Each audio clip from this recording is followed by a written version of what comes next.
салом бинандагони гиромӣ, барномаи дар мавзӯи рӯзро аз телевизиони Тоҷикистон манзури шумо мегардонем. Ҳоло атрофи баргузории конфронси сеюми байналмилалӣ оид ба 10-солаи байналмилалии амал об барои рушди устувор 2018-2028 ки дар шаҳри Душанбе аз 10 то 13 ҳамин моҳ баргузор гардид, суҳбат мекунем. Ва бо ин мақсад дар студия иштирок доранд Абдулҳамид Қаюмов, профессор, директори муассисаи давлатии илмии маркази омӯзиши пиряхҳои Академияи миллии илмҳои Тоҷикистон, Убайдулло Убайдуллоев,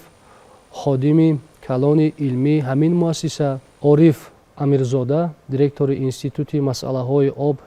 гидроэнергетика ва экологияи Академияи миллии илмҳои Тоҷикистон ва Номвар Қурбонов, номзади илмҳои техникӣ, муовини директори ҳамин муассиса аз Академияи миллии илмҳои Тоҷикистон. Хуш омадед ба студия. Пешвои миллат муҳтарам Эмомалӣ Раҳмон зимни суханронии худ дар конфронс изҳор доштанд, ки конфронси мазкур барои дарки моҳият ва муҳимияти об дар рушди устувор ва зарурати амалҳои муассиру таъхирнопазир дар ин соҳаи ҳаётан муҳим хеле зарур аст ва дурнамои онро рӯшан мекунад. Биёед дар ибтидо аз ҳамин хусус суҳбат кунем. саломат бошед. пеш аз ҳама бояд аминро зикр намоем, ки дар замони муосир яке аз масъалаҳои муҳими расидан ба ҳадафҳои рушди устувор, таъмини рушди иқтисоди миллӣ, ин оқилона истифода бурдани захираҳои об ва нигоҳ доштани экосистема маҳсуб меёбад. ва хушбахтона ҷумҳурии Тоҷикистон таи 10 солаи охир оид ба истифодаи оқилонаи захираҳои об як кишвари пешсаф аст ва дар ҳамбастагӣ бо чӣ созмонҳои минтақавӣ, чӣ созмонҳои байналмилалӣ ин масъаларо яъне пеш мебарад. Ва ҷумҳурии Тоҷикистон дар асоси ташаббусҳои худ як платформаеро муҳайё сохт, ки зимни ин якчанд чорабиниҳои байналмилалӣ яъне баргузор карда шуд дар пойтахти кишвари азизамон. ва яке аз чорабиниҳои муҳиме, ки рӯзҳои 10-13 июни соли ҷорӣ дар шаҳри Душанбе баргузор гардид, ин конфронси сеюми сатҳи баланд оид ба 10-солаи байналмилалии амал об барои рушди устувор солҳои 2018-2028 маҳсуб меёбад. ва ин конфронс, ин силсила конфронсҳое аст, ки сарчашма мегирад аз 2018, ки якум маротиба конфронси сатҳи баланд якум баргузор шуда буд. ва соли 2022 конфронси сатҳи баланд дуюм баргузор шуд ва конфронси дуюм як замина гузошт, ки дар ҷумҳурии Тоҷикистон раванди нав пайдо шавад. ин раванди оби Душанбе ном гирифт. яъне аз соли 2018 ин оғоз шуд ва соли 2022 ин боз ин раванд муаррифии ҷумҳурии Тоҷикистонро дар арсаи байналмилалӣ афзун намуд ва конфронси дуюми сатҳи баланд замина гузошт, ки конфронси таърихии Созмони Милали Муттаҳид соли 2023 баргузор шавад. ва ин конфронс чӣ хеле ки мо медонем, як баъд аз 46 сол дар шаҳри Ню-Йорк баргузор шуд ва ҷумҳурии Тоҷикистон дар якҷоягӣ бо шоҳигарии Нидерландия яъне раисикунандаи конфронси сатҳи баланд буд. ва сеюм конфронс ин аллакай бо мақсади таҳлили татбиқи ҳадафҳои конфронси оби Созмони Милали Муттаҳид буд. ва аҳамияти дигари ин конфронс дар он буд, ки пешвои муаззами миллат дар рӯзи маросими кушодашавӣ иштирок ва суханронӣ намуданд ва андешаҳои худ, назари худро бо таври нав ба аҳли ҷомеа яъне пешниҳод намуданд ва таъкид намуданд, ки масъалаи обу иқлим ин масъалаи муҳимтарин барои гӯем таъмини ҳадафҳои рушди устувор гаштааст. ва бояд аминро зикр намоем, ки конфронси сеюми сатҳи баланд ин як масштаби бисёр калон бо масштаби бисёр калон баргузор шуд ва қариб намояндагони 100 кишвари оламро фаро гирифт. бештар аз 2000 намояндагони ҳар гуна гӯем созмонҳо институтҳои илмиву дигар намояндагони ҷумъаи шаҳрвандиро ҷамъ намуд. инчунин роҳбарони бисёр созмонҳои байналмилалии молиявӣ дар ин конференс ҷамъ омаданд ва сатҳи иштироккунандаҳом хеле баланд буд. ва дар дораи ин конференс як чанд чорабиниҳои зиёд аз ҷумла 9 форум ки яке аз ин форумҳо форуми илм ва технология буд ва институти масъалаҳои об гидроэнергетика ва экология академияи миллии моҳи Тоҷикистон яке аз ташкилкунандагони ин форум маҳсуб меёфт дар ҳамбастагӣ бо шарикони рушд. ва рӯзи дуюми конференс аллакай нимаи дуюми рӯз 5 оғози муколамаҳои интерактивӣ баргузор шуд ки ин 2 рӯз давом кард. зиёда аз ин 13 чорабиниҳои канорӣ баргузор шуд ки аз якчанд бо сессияҳо иборат буд. яъне ки доираи ҳаҷми баргузори конференс хеле калон буд, хеле як дар сатҳи гӯем баланд баргузор шуд. ин албатта аз он шаҳодат медиҳад ки ҷумҳурии Тоҷикистон дар ин соҳа яъне дар пешбурди масъалаҳои обу иқлим хеле мавқеъ устувор дорад ва хушбахтона дар гӯем анҷоми конференс як эъломияи душанбе қабул гардид ки мин баъд ман боварӣ дорам ки ин конференс боз як заминае гузошт барои конференсҳои минбаъдае ки дар шаҳри душанбе яъне дар назар аст соли 2025 соли байналмилалии ҳифзи пиряқҳо яъне як конференси сатҳи баланди байналмилалӣ доир намояд. зиёда аз ин мо хеле ки пешвои муъаззами миллат зикр намуданд соли 2028 ҳам як конференси хеле сатҳи баланд дар пойтахти кишвари замон шаҳри душанбе дар назар аст ки боз доираи ин конференс хеле васеъ хоҳад буд. яъне ин конференсҳо бори дигар собит намуданд ки ҷумҳурии Тоҷикистон ҳамчун кишвари фаровон аз лиҳози захираи обӣ барои ҷомеаи ҷаҳонӣ яъне як даъват ба амал меорад ки дар ин самт бояд дар якҷоягӣ фаъолият намоем. ва аз ҳама муҳимаш ман ҳамчун корманди гӯем академияи миллии моҳи Тоҷикистон ҳаминро зикр карданӣ ҳастам ки ҳадаф яке аз ҳадафҳои конференс ин ҷамъ овардани яъне қишри олимон буд. яъне қишри олимон ва мо дар форуми об ва технология бо мубодилаи афкор бо гӯем ивази натиҷаҳои илмие ки дар соҳаи обу гӯем иқлим доштем ба якдигар яъне маърузаҳо намудем, мубоҳисаҳо намудем ва хушбахтона дар дораи ин конференс даҳҳо ширкатҳои гӯем ахборотӣ иттилоотӣ ширкат намуда буданд ва мо дар ҳамчун мутахассисони институти масъалаҳои гидроэнергетика ва экология бо яке аз ширкатҳои бонуфузи фаронсавӣ яъне радиои байналмилалии фаронса як мусоҳиба намудем оиди мавқеи Тоҷикистон, оиди манфиатҳои Тоҷикистон, оиди дурнамои ҷумҳурии Тоҷикистон нисбат ба истифодабарии захираҳои об дар мисол кишварҳои осиёи марказӣ ва умуман даъват ба амал овардани ҷомеаи ҷаҳонӣ ҷиҳати яъне суръат бахшидан ба иҷрои он уҳдадориҳое ки дар конференсҳои пештар яъне сабт шуда буданд. ташаккури зиёд. дар ҷомеаи имрӯз ки ноустувор ҳастанд, равишҳо тазоднок ҳастанд, ҳамин ба роҳ мондани дипломатияи об аз ҷониби пешвои миллат як нав яъне ки як равиши муносиб барои ҳамбастагии тамоми миллатҳо аст, қавмҳо аст. бубинед ҳадафи меҳварӣ дастрасии баробари умум ба захираҳои обӣ аст, ба оби тозаи нӯшиданӣ аст ва ин сирф ташаббуси хайрхоҳона ба аҳли башар аст.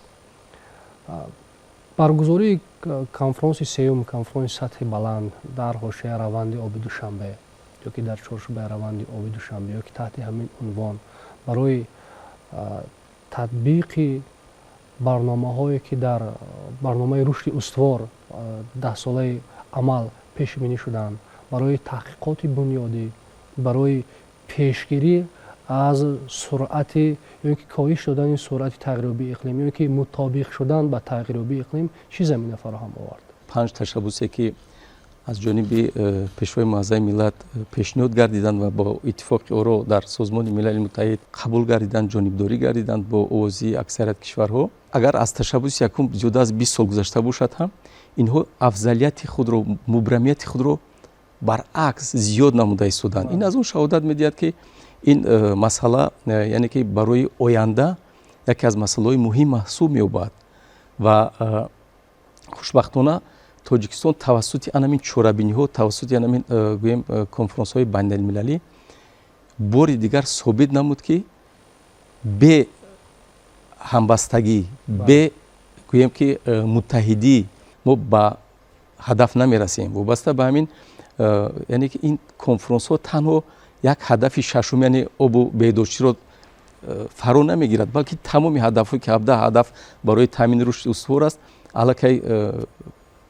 гӯем масъалаҳои об ва иқлим ин фаро мегирад ва хушбахтона ҷомеаи ҷаҳонӣ дар ин конференси сеюми сатҳи баланд дар бисёр суҳбатҳо мо шунидем ва онҳо исбот намуданд ки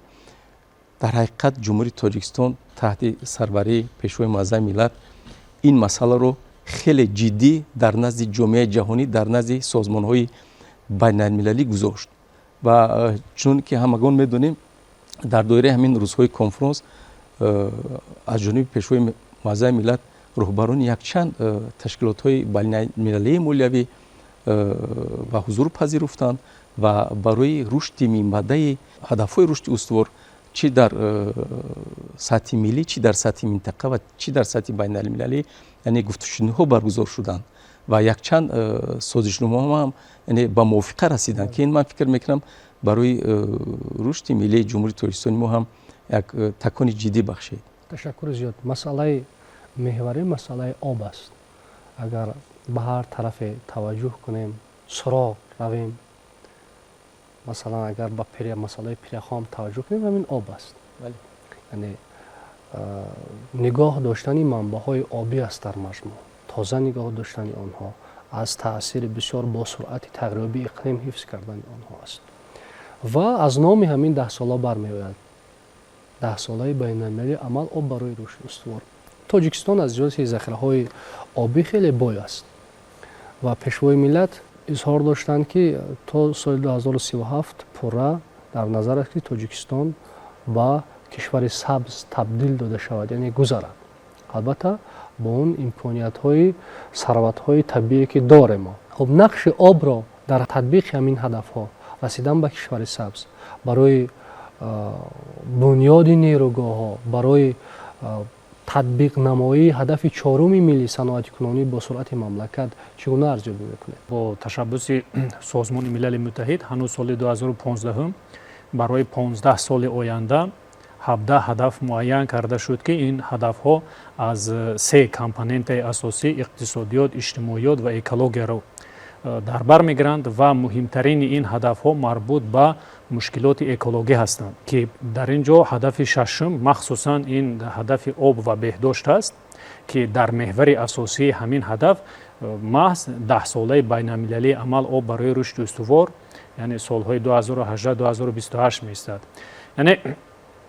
тавъам омадани ҳадафҳое ки Созмони Милали Муттаҳид пешниҳод кардааст ва 10 солае ки аз ҷониби пешвои муъаззами миллат баён гардидааст, ин нишондиҳандаи дар сатҳи ҷаҳонӣ ҳалталаб будани масъаларо бозгӯ менамояд. Ва ҷумҳурии Тоҷикистон дар ин самт на ҳамчун кишвари ташаббускор, балки кишвари татбиқкунандаи ташаббусҳои худ низ эътироф гардидааст. Ва ҳамин аст ки ҷумҳурии Тоҷикистон дар миёни кишварҳои ҷаҳон аз ҳисоби истеҳсоли энергияи сабз ё ин ки энергия аз нигоҳи экологии тоза дар мақоми шашум қарор дорад. Ва мувофиқи арзёбии Бонки ҷаҳонӣ беш аз 98% энергия дар ҷумҳурии Тоҷикистон аз ҳисоби манбаъҳои барқароршаванда, яъне захираҳои гидроэнергетикӣ тавлид карда мешавад. Ва ҷумҳурии Тоҷикистон аз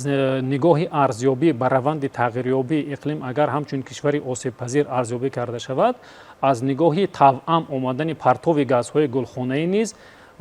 ба гармшавии глобалии иқлим кишвари осебпазир аст. Бинобар ин дар ҳудуди ҷумҳурии Тоҷикистон рӯ овардан ба сарчашмаҳои барқароршавандаи энергия ва истифода аз онҳо яке аз омилҳои асосӣ ва меҳварӣ ҷиҳати коҳиш додани партови газҳои гулхонаӣ ва мутобиқ гардидани ба раванди гармшавии глобалии иқлим аст. чаро ки қисмати зиёди ҷумҳурии Тоҷикистон дар минтақаи кӯҳсор ва доманакӯҳӣ ҷойгир аст ва дорои захираҳои фаровони гидрология аз қабили захираҳои лимнологӣ, патомологӣ, глатсиологӣ маҳсуб мешавад ва дар ин радиф барои танзими захираҳои об махсусан дарёҳо иншоотҳои азими гидротехникӣ зарур аст ва мувофиқи арзёбиҳо ва муқоисаҳое ки иншоотҳои гидротехникии ҷумҳурӣ дар ҳудуди ҷумҳурии Тоҷикистон бунёдшаванда дар он нисбат ба он иншоотҳое ки дар ҳамвориҳо бунёд мешаванд нишон медиҳад ки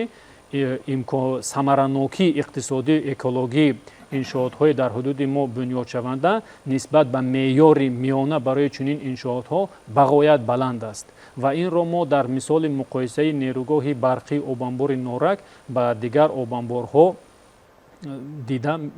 обанборҳои минтақа дида метавонем. яъне дар ин ҷо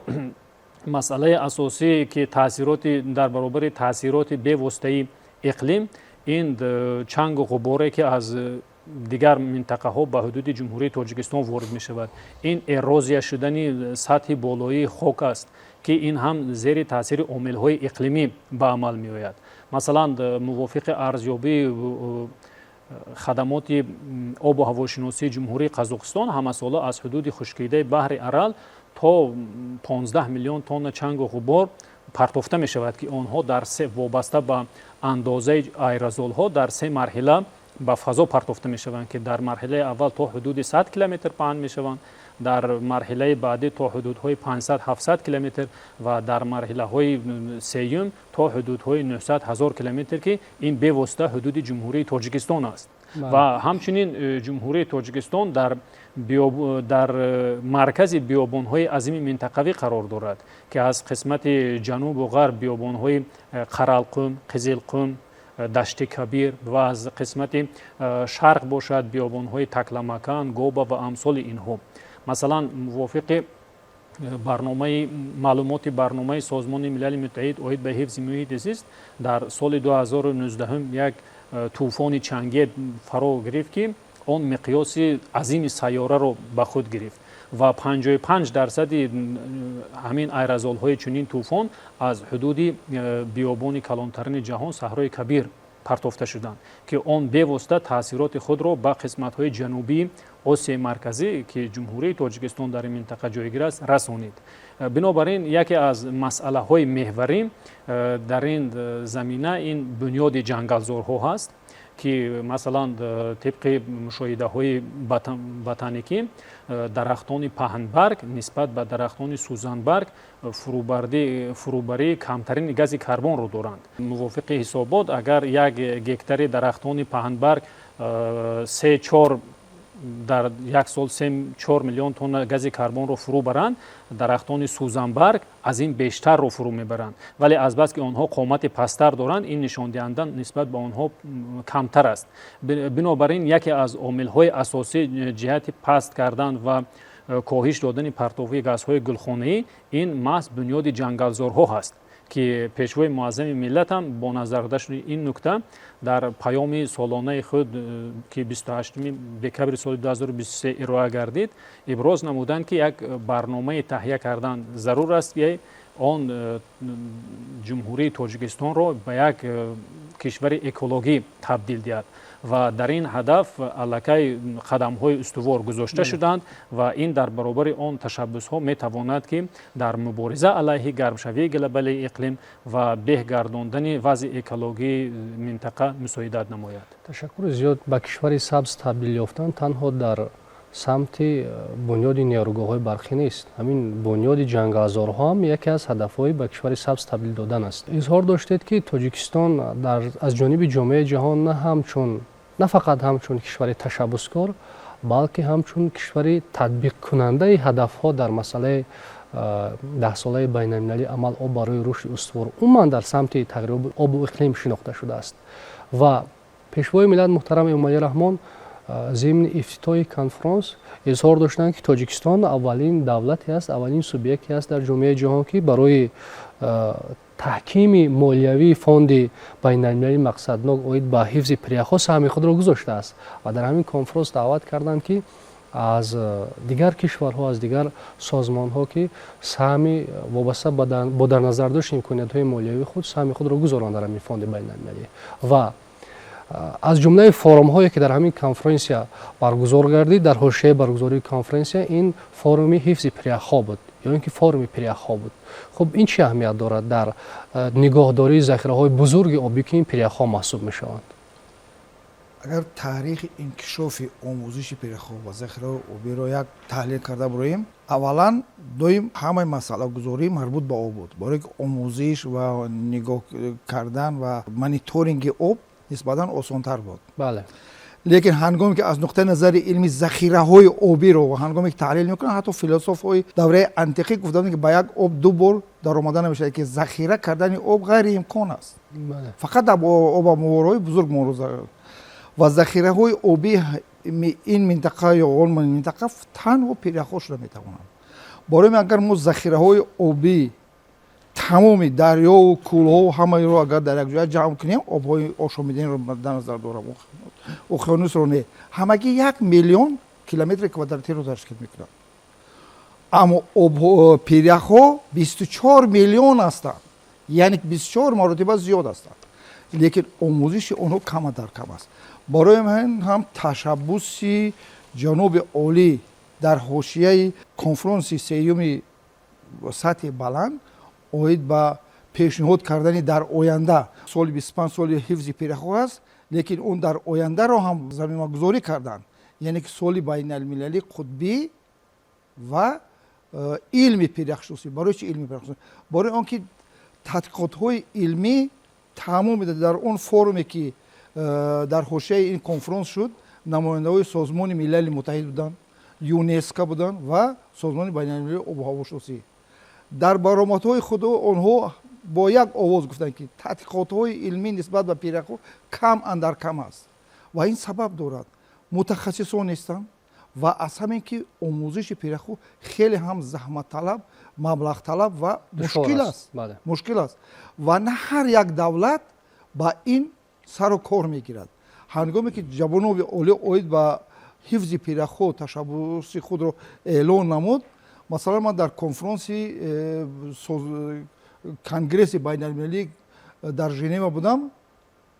ба тариқи расмӣ намояндаи хеле баландмақоми ин созмони монфуз гуфт ки президенти ҷумҳурии Тоҷикистон як табаддулоте дар илми прияхшиносӣ даровард. Табаддулоте ки ҳеҷ кас инро нигарон набуд, интизор набуд. барои ин ки илми прияхшиносӣ баъди солҳои 90 не ки дар Тоҷикистон дар сатҳи ҷаҳонӣ аз байн рафта буд. тадқиқотҳои илмӣ набуданд, онҳо ҳамаш тадқиқотҳои чӣ мегӯянд камералӣ буданд. барои ба приях рафтан ва аз ин хеле кори мушкил аст. барои ҳамон он маълумотҳое ки мавҷуда ҳастанду ва ҳолати воқеӣ, инро ҳангоме ки соли 2007 соли байналмилалии қутбиро эълон намуданд, муайян намуданд ки мисол дар Арктика яку як бора зиёда аз 2 миллион километри квадратӣ приях гум шудааст, аз байн рафтааст. ин албатта ҷомеаи ҷаҳонро ба як такон овард ва дар ҳамин вақт ташаббуси ҷаноби олӣ дар сатҳи ҷаҳонӣ муаррифӣ шуд ва албатта ин як таконе буд ки ҷомеаи ҷаҳониро нигарон кард ки бояд ки мо тадқиқотҳои илмии худро дошта бошем ва барои ҳамин ҳам ҷаноби олӣ ба академияи илмҳо супориш доданд ки дар назди академия маркази омӯзиши прияхҳоро тарк кард, яъне ки ба ҷомеаи ҷаҳонӣ нишон дад ки эҳё намудани ва бурдани чунин тадқиқотҳо имконпазир астак. агарчи солҳои 90 аз байн рафта буданд ва ҳангоме ки ин марказ ташкил буд, ягон асоси илмӣ набуд, ягон мутахассис ҳам набуд. имрӯз мо 6 стансияи баландкӯҳӣ дорем ки аз баландии 3500 то 6000 метр ки онро дар сатҳи ҷаҳонӣ интироф мекунад ва дар давоми 5 сол мо 60 экспедитсияи илмӣ ташкил кардем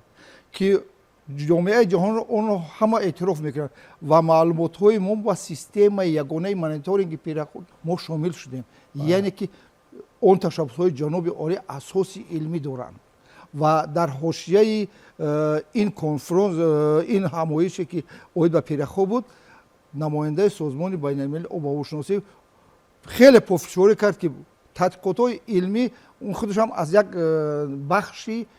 علمی سازمان بین المللی آب و هواشناسی بود که حتما این باید که انکشاف یابد نوابسته از اون که چی زمین ما داریم برای اینکه این اقدام می هست که از جامعه جهانی پورا دستگیری میشد و ما با جامعه جهانی نشان دادیم که نوابسته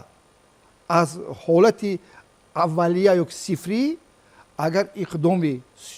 سردار دولت باشد در سطح سیاسی اون راهگذاری شود این یک اقدامی خوب است برای همین هم هنگامی که جناب عالی در برآمد خود اعلان نمودن 10 ساله بین المللی علم‌های قطب‌شناسی و یخشناسی یک چیزی بود که جامعه جهانی با این تیار نبودن باور کنید که از طرف تاجیکستان که یک دولت کوهسار است تحقیقات‌های قطبی پیشنهاد کردیم لیکن ما با این اساس علمی داریم و اساس سیاسی هم داریم سیاسی در اون است که ما سال 2007 2008 در هنگام سال بین المللی قطبی بود جمهوری تاجیکستان حکومت جمهوری تاجیکستان تشبسکار بود اوی در برابر آموزش پیرخوی قطب شمال و جنوب پیرخوی کوهستان هم آموخته شود و پرچم تاجیکستان 6 ینوار سال 2009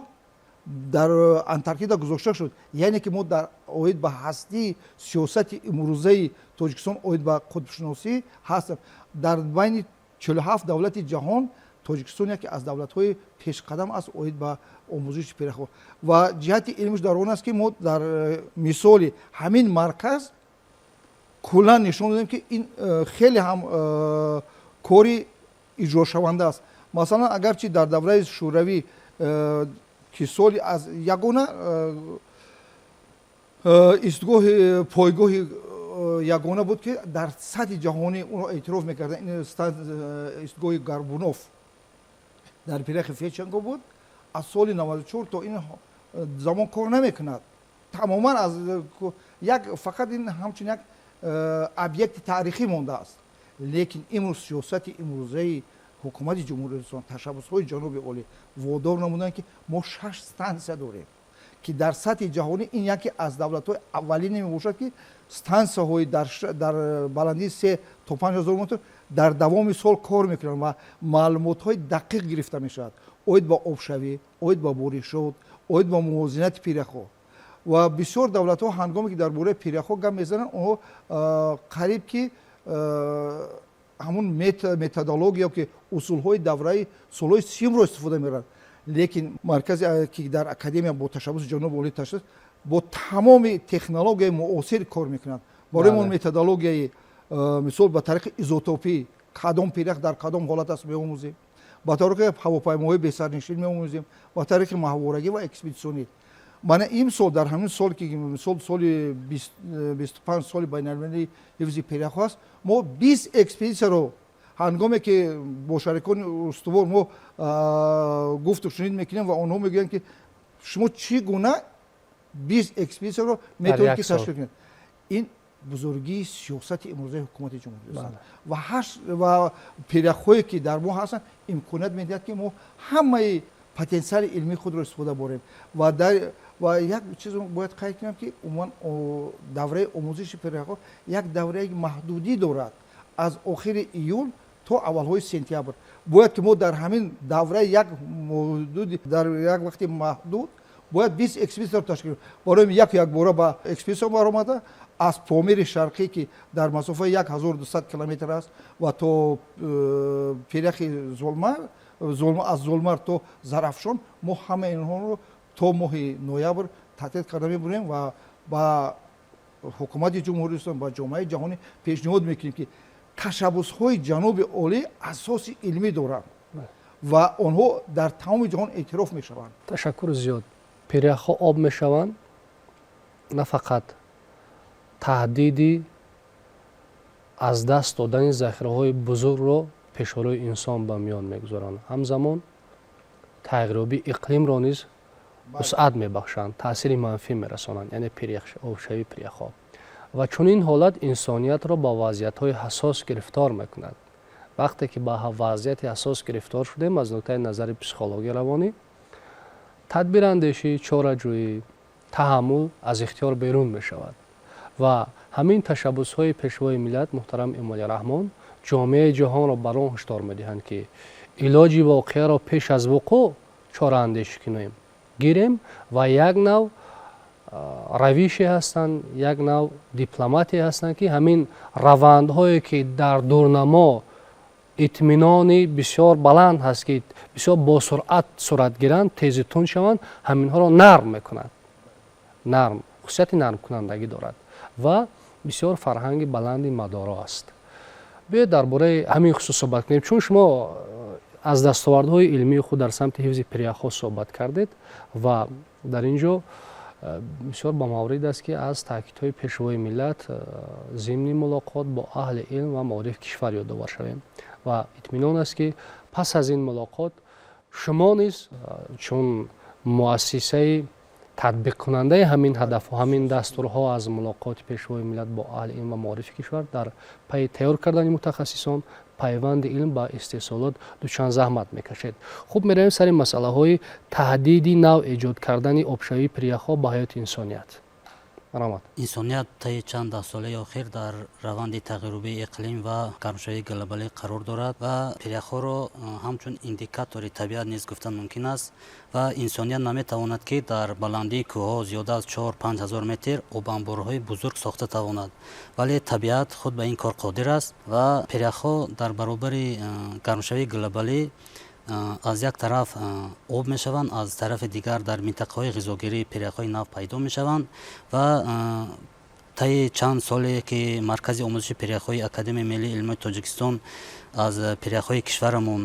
мониторинг мегузаронад, маълум мешавад ки обшавии прияхҳо нисбат ба зиёдшавии масоҳатшон дар минтақаҳои ғизогирӣ зиёдтар мебошад. бояд қайд кард ки дар раванди обшавии прияхҳо бисёр ҳодисаҳои фалокатовар аз худ боқӣ мемонад. вақте ки прияхҳо об мешаванд, дар назди забонаи прияхҳо кӯлҳои назди забонаи прияхҳо, яъне ки кӯлҳои рӯи прияхӣ пайдо мешавад ва чун ин кӯлҳо бо ҷинсҳои гуногуни кӯҳӣ, яъне ки бо марина пӯшида шудаанд ва бисёр дар як ҳолати ноустувор қарор доранд ва ҳар вақте ки гармии глобалӣ зиёд ки шуд, ин кӯлҳои нафтҳассиси назди прияхӣ метавонанд ҳар лаҳза канда шаванд ва чун пешбанди ноустувор доранд ва аз худ хисороти бузург боқӣ гузоранд. бояд як чизро қайд кунем ки дар тамоми ҳавзаҳои ҷумҳурии Тоҷикистон дар баробари прияхҳои маъмулӣ низ яхбандиҳои абадӣ вуҷуд дорад. ин албатта боиси хурсандӣ аст ки Тоҷикистон боз дорои як захираи иловагии об мебошад. Яхбандиҳои абадӣ яхбандиҳое мебошанд ки дар қисматҳое ки пайваста ҳарорат дар он ҷо аз сифр поин аст ва ин минтақа минтақаи Помери Шарқӣ мебошад ва як чизи дигарро қайд мекунем ки боз дар баробари яхбандиҳои абадӣ прияхҳои сангин. Прияхҳои сангин ин иборае мебошад ки соли 1980 аз тарафи олимони амрикоӣ рӯи кор гирифта шуд ва ин намуди прияхҳоро агар ба забони англисӣ бигӯем, яъне ки rock glacier, яъне ки прияхҳои сангин, ва мо инро бо ҳамоҳангии Кумитаи забону истилоҳот прияхҳои сангин тарҷума кардем ва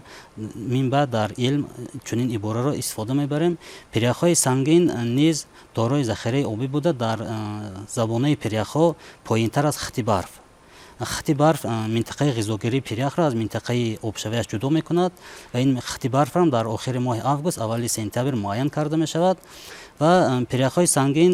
маҷмӯи сангу хоки ҷинсҳои кӯҳие ки бо яхи лазурӣ, яхи кристаллӣ битонишуда мебошанд ва ин прияхҳои сангин метавонанд дар даврае ки табиат ва инсон ба об эҳтиёҷи бузург дорад, моҳи июл-август метавонанд саҳми хешро барои рушди оби дарёҳо гузоранд. саҳми прияхҳо дар оби дарёҳо дар вақтҳои маъмулӣ ҳамагӣ 15-20% ташкил мекунанд, лекин дар солҳои хушкӣ онҳо метавонанд ки то 70% обро ташкил кунанд. яке аз захираҳо ин захираҳое ки ҳам прияхҳо ҳастанд, ҳам яхбандиҳои доимӣ ва прияхҳои сангин. ва ҳаминро гуфтани ҳастам ки ҷаноби олӣ ҳангоме ки дар вохӯрӣ бо зоиён буд, як хеле супориши хуб доданд. معرفی کردن اون دستاوردهایی که هستند. بسیار دستاوردهای زیاد داریم و معرفی اون کم در کم هستند و برای همین بعد سپارش جناب عالی با معرفی کردن یکی از پیرخ بزرگی که در خشکی است فیچنکو، کاتالوگ پیرخ رو ما آماده کردیم، در سایتی چی گذاشتیم برای که همه جامعه جهانی اون رو بدوند، بشناسد و هر یک شاخه اون رو مختص شده است. حاضر نسبت به حالت پیرخ فیچنکو یگان سوال نمونده است، همه اون رو ما با آنها جواب دادیم پورا و علاوه بر این 3 تفسیرات در حجم 1200 صفحه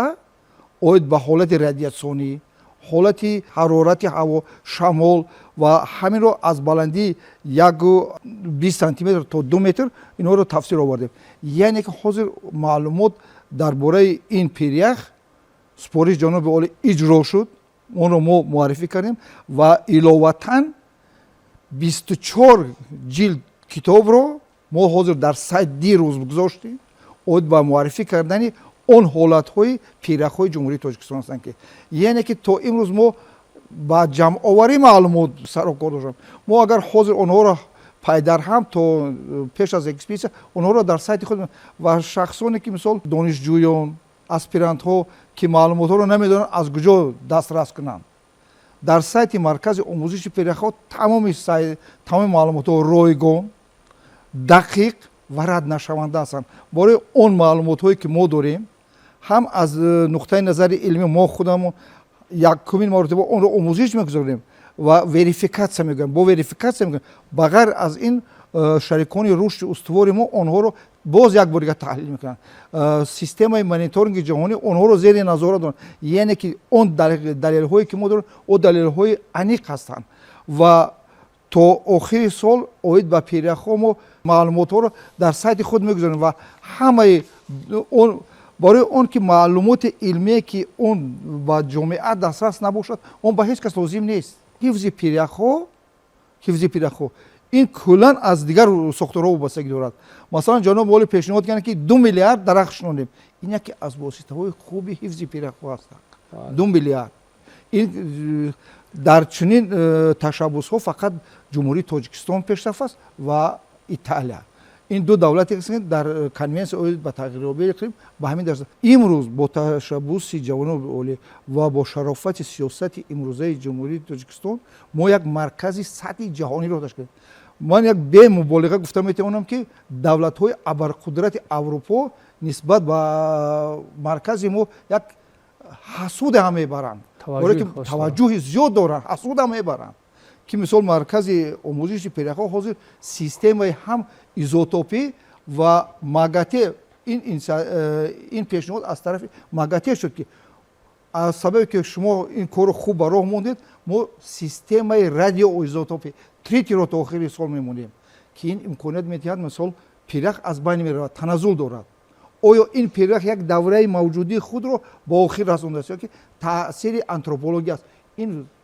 یک سوال خیلی هم مهم است در سطح جهانی که امروز مرکز آموزش پیرخ‌ها ما 100% تا آخر سال با این سوال جواب میدهد و خیلی هم نگران. حتی نماینده علمی که ما گفتیم که ما هم خیلی نماینده از شعبه علمی سازمان بین‌المللی آب و هواشناسی بود، هنگامی که در صحبت ما گفتن که ما تریتی تحقیقات‌های ایزوتوپی رو برام می‌رسیم، حتی گفت این انگوش شما چیکار شما این رو میدونید، شما پتانسیل دارید. ما گفتیم که ما سپارش داریم و این رو اجرا میکنیم و همین رو گفتن نمی‌سیم هنگامی که سیاست دولت با این روند هست و این تاریخ انکشاف جهان نشون میدهد هنگامی که سیاست با این روانه شده است باید که ما اهل جامعه نوابسته از مقام و مرام باید با اون سهمگذار باشیم. امید و چشمدار نیز این است که تشبس‌های بین‌المللی پیشوای ملت محترم امالی رحمان در همگرایی ملت‌ها نقش بگذارند. برگزاری کنفرانس‌ها، چاره‌بینی‌هایی که با تشبس پیشوای ملت هم در سطح جمهوری و هم در سطح بین‌المللی راه اندازی می‌شوند برای